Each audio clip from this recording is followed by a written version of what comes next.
Hi, you guys, and welcome to my week 2 blog. This is Becky, and this is Jaden. Say hi. Hi.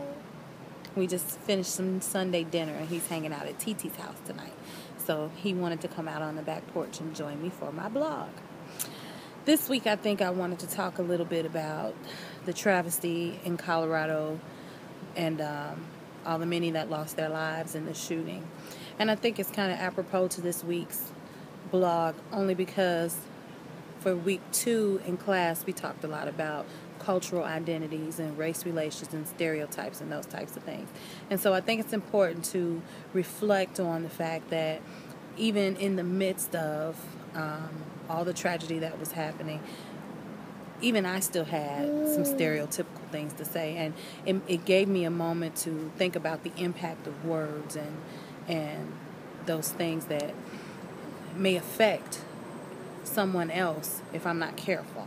One of the comments I made, and it's sad to say but true, one of the first thoughts that I had when I found out that there had been a shooting like that and a mass murder was that I hope he's not black. And it's sad to say, and I'm almost a little bit ashamed, but in a way I'm not, because the media tends to portray African Americans quite negatively. And it's a shame, really, because there have been times when I have looked at the news, and it's like they find the worst person with the worst grammar, the worst look, just the worst person they can find to represent what I feel like is us in the media. And so sometimes for a change, I want it to be somebody else. But that's not the identity that I want to portray in my classroom. I want my students to feel comfortable with their race and proud of who their people are and where they come from. And so it's important to me to really take a good look at my own biases and my own just thoughts about race and culture and the way I want my classroom to be run. I want people to feel comfortable. I want my students and families to feel like they can come in and share who they are, even if it's not a part of something I'm familiar with. And I want my students to be familiar with and comfortable with all the various facets and nationalities and details and identities that make up the culture of the students in my classroom.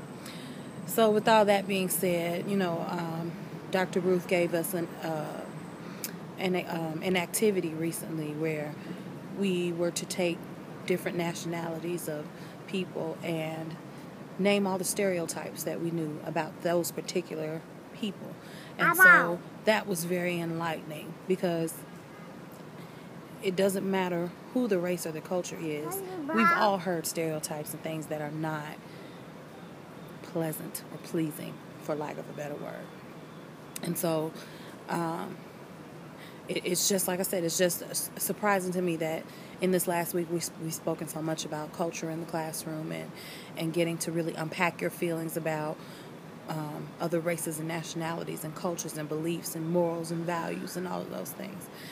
So with all that being said, it was a better week this week, and I'm praying that next week will be even better. I'm looking forward to assignments and really being able to get into the classroom and practice some of the things that we've been working on in Teacher Moves. It is my hope that we can continue.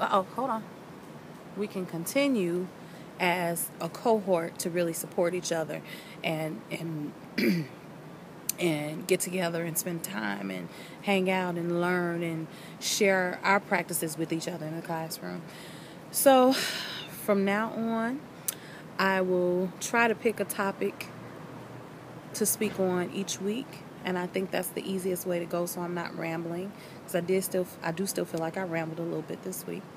But with that being said, happy end of second week and happier beginning of third week, and I'll see you all next week. Bye. Say bye, Jaden.